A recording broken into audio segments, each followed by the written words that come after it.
Hey, what's up, guys? So I was getting flooded with messages today, and I figure it's just easier to make a short video. I really had a crappy day. I mean, I guess the secret's out at this point. I really wasn't trying to reveal anything until I went through this whole process because it wasn't supposed to turn out like it did. Um, for the past couple weeks, I've been deciding if DSG is really like my favorite color. Like, I was trying to figure out what my favorite color was and then if I could get it on a car. So I put a lot of thought into it and came up with, I like different variants of blues, and I like purple. When I was a kid, I liked purple until I got made fun of it for, in like the second grade, I wore a purple sweatshirt to school and people called me like if I was gay and stuff, and I don't know, I took a lot of offense to that, and I never wore any type of purple again. But, I mean, I'm older now, and I don't care about anything, and purple's a nice color. So anyways, other than that, yeah, I've been getting a ton of messages today. Just you post little things, and then, everyone wonders things, or they're asking if you're selling things. So yeah, I've been deciding if I want to get a Mystichrome for like the last couple weeks. So that's what I've been doing. So I made a post the other day, and I figured it was going to take me like a month or so, a month and a half from making that post to like figure out and go through options and stuff. But it was weird. I made a post, and like that day, my friend Nate said, "Hey, I know someone," and the person reached out to me and said, "I have a really clean Mystichrome with 52,000 miles, 10 out of 10 interior, 10 out of, I'll show you the messages in a minute. There's 10 out of 10 motor, engine bay, 10 out of 10 body." And I even had people backing this up. I had a couple guys saying, yes, this car is very clean. I had Nate, who has that 30,000 mile Mystichrome with like 750 horsepower, and a lot of stuff's been done to that one. He's like, that car's cleaner than my car, and I know the owner who had it before him, which was just like a year ago, because this guy hasn't had it that long. He bought it in like August of last year. He kind of just wheels and deals things. And Nate had mentioned like he got it for a good deal, but he can't tell me out of respect for the seller. And I was like, okay. And so the communication was good, like he was great. Dealing with this guy through messages was real good, as you'll see. And I was thorough with him. And this car popped up, and the guy's like, yeah, I got this, and he told me where he was. He was only an hour from me, so I'm like, wow, I got a mint car that you can eat off the bottom of it. It's only an hour away. I'm like, this must be like a match made in heaven type of deal. And so he sent me a bunch of pictures, and they all look pretty good. I guess I'll just get into it. That's my buddy Nate's car right here. I mean, yeah, his looks nice from here. And here's the car. And so he sends me these pictures. And now that I'm thinking about it, like all the pictures he sent me, they're like kind of far away from the car, so you can't really tell. And this isn't his shop either. This is somewhere else. So this might have been like when he bought the car, the pictures or something. That's what I'm starting to think. Oh yeah, Massachusetts plate. So yes, it was. He doesn't live in Mass. Wow. I'm just putting this together now. Yeah, see how all the colors it changes? That's like almost a solid blue. But anyways, what I really care about are the small things. I can really tell if a car's been like worn, if the steering wheel's really worn out, and the seat is like, the driver's seat is really worn out. The motor I was happy with. I was happy to get the stock blower. I always wanted the stock blower with the car. I was kind of unhappy I didn't get it with my DSG, even though I was trying to hunt it down at one point too. But yeah, stock blower. I think this thing makes like around 500 horsepower. The typical pulley down Eaton car. I mean, the engine bay looks pretty good. Again, this is probably not a picture from his house. Because this is definitely not a recent picture, I'll tell you in a minute. But yeah, it looked beautiful. I was so excited. My whole plan was I was going to sell my car. I was going to write a real detailed description of selling it. And I have a rough draft written up, 3 pages, just describing my car, because I mean, I know a lot about it, and it's super clean. All these Cobras that I'm seeing, all the ones besides mine I've seen, mine's the cleanest that I've seen. And so now I'm thinking it's rare. But yeah, the car looks good here. I mean, it looks so good here. I mean, you can see why I got sucked into this. And I mean, when I walked into the garage, it looked great. My first expression was, wow. I'm like, this looks beautiful. And the garage was a mess. I walk in and it's there was an exhaust on the ground, and it was 4 inches away from a body panel on the car, and it was just not really in place. And he said he was going to put it on the lift for me when I got there. The whole point was, he said it was a heated garage and he was going to put it on the lift, because I'm like, if it's going to be really cold, I really don't want to start the car in the cold weather. And he goes, no, we're fine. And that was the first part that I knew he was a liar, because I got there and I walked into the garage and it was a mess and it was freezing. There was no heat on at all. He didn't even try to warm it up for us. Yeah, but when he sent me this picture, I have good eyes. I'm not an idiot. I can see the steering wheel's got the typical fade that happens to most of them. But you see where it looks like the threads are coming undone right on the upper bolster here. I circled that and sent it to him, and I said, does the seat worn out? It looks a little worn out in this picture. And he, writes back, no, man, it's mint. It's just the picture or something. So I was like, all right, maybe. I took him on his word. He seemed like an honest guy. These are some of the messages. I'm going to get into the messages before I describe my encounter with this man. Now, he's telling me he's got 52,000 miles, paint, interior, engine bay, 10 out of 10, bolt-on pulley exhaust. You can see what I asked him here for questions. It's perfect, low miles, a little more than I have on my car. If you have any pictures. Because I was going to swap these wheels onto my car when I sold them. When I wrote my ad for my car, I was going to mention the whole Cobra Bob thing and how immaculate it was and how good I keep records of it and just everything. I had everything in there, a good sales ad, and I was detailed about the car.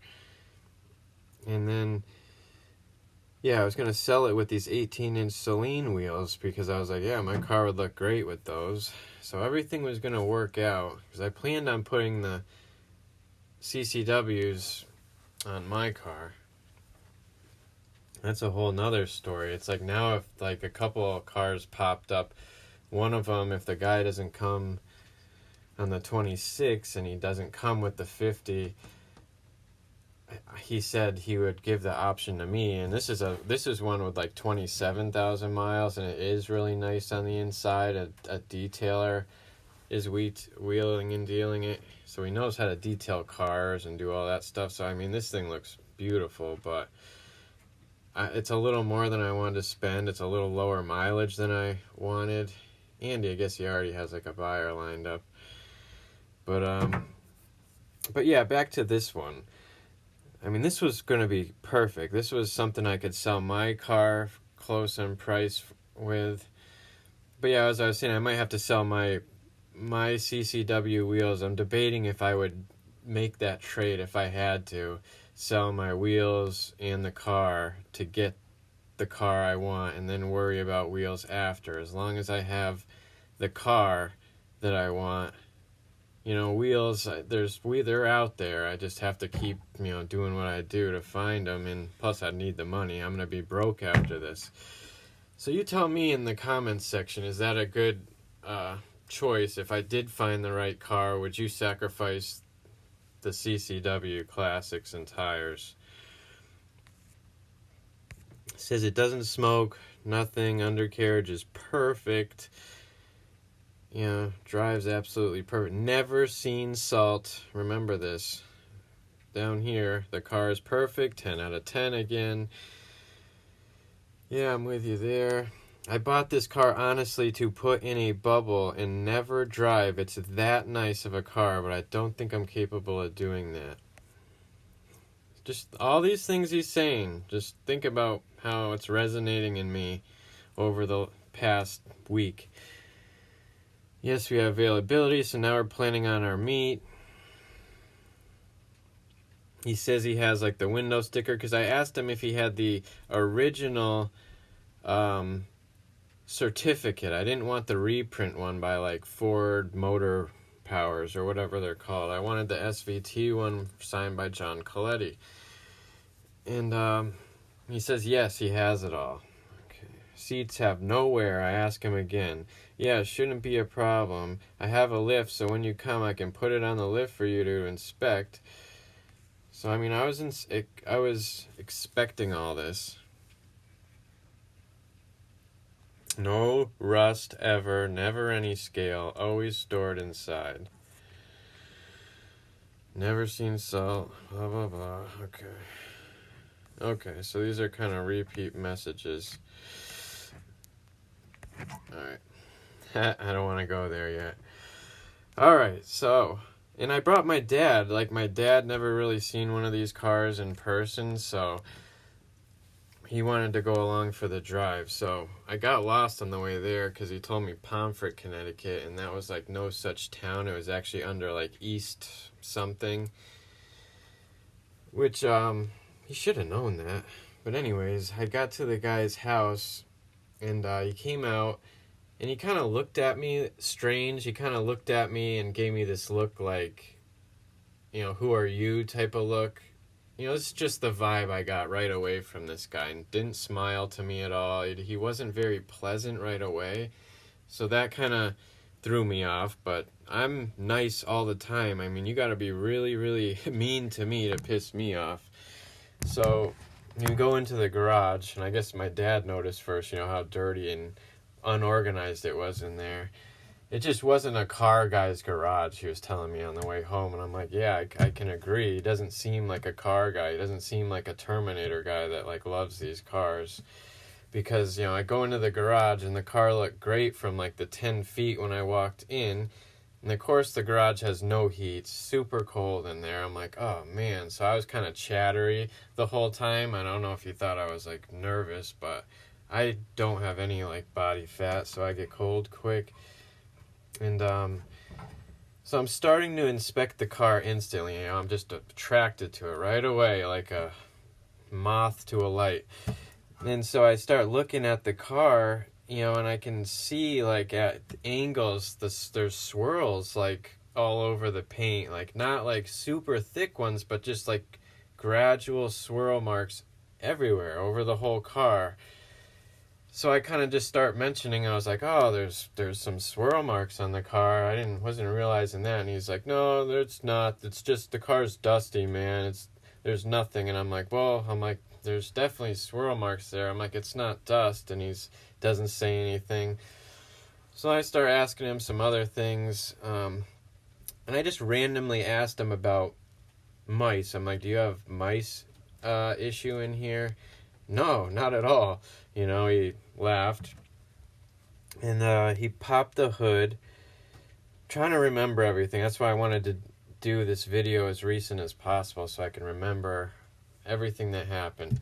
He popped the hood. He's like, so let's pop the hood. And it looked okay at first. It was dirtier than the pictures he sent me. So right away I was like, those pictures aren't recent. And I'm looking close at everything, and I see a big pile right away of, like, mouse poop on the middle of the supercharger. So besides the whole car being kind of dusty and stuff, yeah, it was the mouse poop. And I'm like, dude, you definitely have mouse in here. And he's like, no, I don't, man. And I'm like, there's a pile of mouse poop right here. doesn't say anything. And then I hear like my dad talking to him going, my son is kind of fussy with cars, you know, and he's anal. And then I hear the guy saying, yeah, well, I am too. I wouldn't buy things if I wasn't. So then I'm like, man, there's a lot of scratches on this car, because right away I'm talking money down in my head. I'm like, I am not going to give him the 38.5 for this. I can't do it. I can't. Already I see myself putting a little bit of work into this, which I was not expecting after how he described the car. So I told him, I'm like, because honestly, I'm a painter and I take this stuff like really serious. I'm like, because I'm used to seeing my car. That's why I told him, I'm like, my car's got this many miles, and I told him the condition, and then I told him about Nate. I'm like, you know Nate, right? I'm like, with his 30,000, he's like, Nate's car's a piece of crap. He's like, mine's way cleaner than Nate's. Mine's showroom floor, condition. And I'm like, I didn't say anything. And then I just said, there's just a lot of swirls on the paint. And as I'm saying that, he takes his sleeve, a sweatshirt sleeve, and starts just in a circle going on the fender, on the driver's side fender, right near the motor. And he's like, it's fine. And I was like, dude, what are you doing? And he keeps doing it. He didn't stop doing it when I said that. And I'm like, he's like, see, I'm like, right there. I'm like, there's dust all over the car. I'm like, you got a used sweatshirt on, and you're rubbing it into the paint. I'm like, that's how things get scratched. And I guess he was getting a little irritated with me, but I was just not expecting this. So I try and get past all this, the mouse poop, the body so far. So I get in the car because I want to check out the interior now. And sure enough, it has that part, the wear mark on the seat. And I was like, it does have the wear mark on the seat. I'm like, man, I wasn't expecting this. And the guy goes, dude, he's like, the car is super clean. There's nothing wrong with the interior. He's like, how many have you even seen in your life? And I'm like, I own one, and I've seen plenty. And he's like, no, Mysticchromes? And I'm like, well, not Mysticchromes. He's like, yeah, exactly. Like, that's supposed to change something. I mean, in my mind, if somebody has a Mystichrome, they should treat it even better, because, they should know, like, this is a collector car.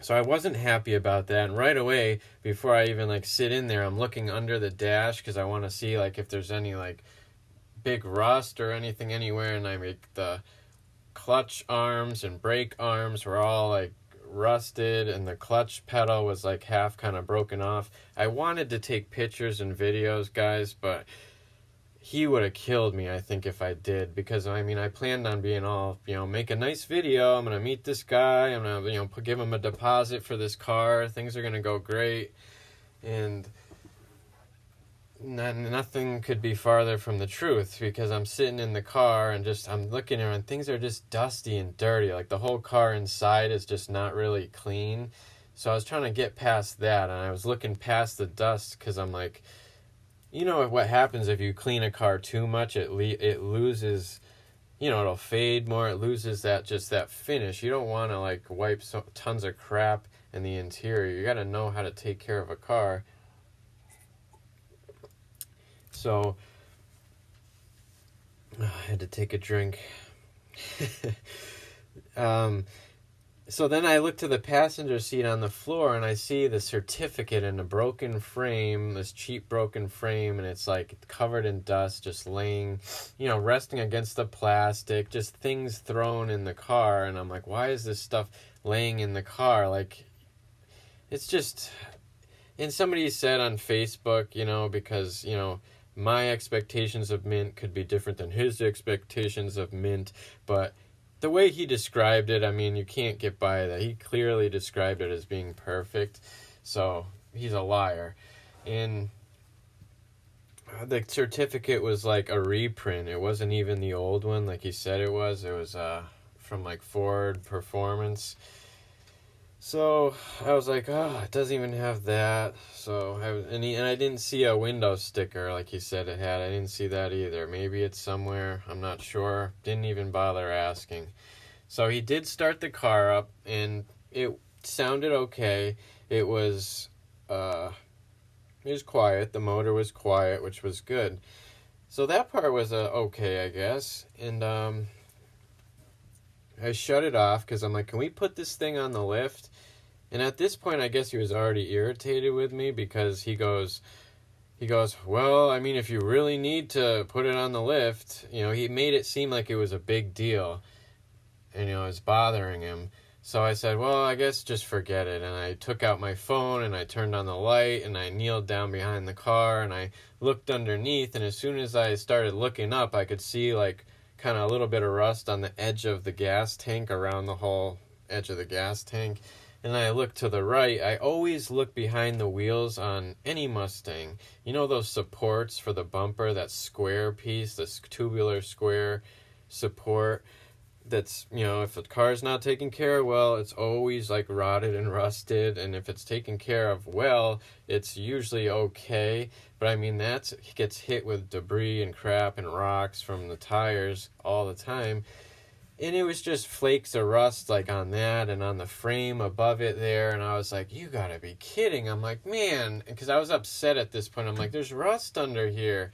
And he's like, no, there isn't, dude. And I was like, sir, I was like pleading with him at this point. I'm like, sir, can you please come down here and look at this? So, you act like I'm not crazy here so I can show you. And he goes, nope, get the hell out of here, both of you. I've had enough of this, and that's what he told me. I couldn't believe it. I was so thrown back by this. I never got treated like this. My dad's an elderly guy. And then I get home and I sent him a message, and I just said, I just have to say I've never met someone so rude before. After making me drive an hour to see a perfect car with no rust, I'm like, it was far from that. I feel like I was lied to. And he goes, F you, never met such an arrogant piece of, and then he blocks me. I just couldn't believe it. So I just felt like I needed to share this video quick. So it's just dropped. My whole hope for everything just shattered today. I mean, it was just, I couldn't believe it. But I mean, someone else said on Facebook, they're like, well, there was a recipe for a storm because you seem like a picky buyer and he seems like a crappy seller. So that doesn't go together. So that's what happened, guys. That's my story. There's probably some more stuff that happened, but I'm trying to just say what it was. Alright, guys, thanks for watching. Sorry if I called this guy out, but I mean, he's not a great person. I hope he comes to his senses and repents and trusts Jesus one day. Honestly, that's all I care about. Care less about the car. I mean, good luck selling that. I mean, you'd have to be an idiot to buy that for what he's going to price it at. There's just too much work to be done, and it's like, who wants to like try and fix like the rust underneath? Because it's definitely not a car you want to put in a bubble, like he said. So take it easy, guys. Thanks for watching. Forgot to wipe out his name, but that's okay. Take it easy, guys.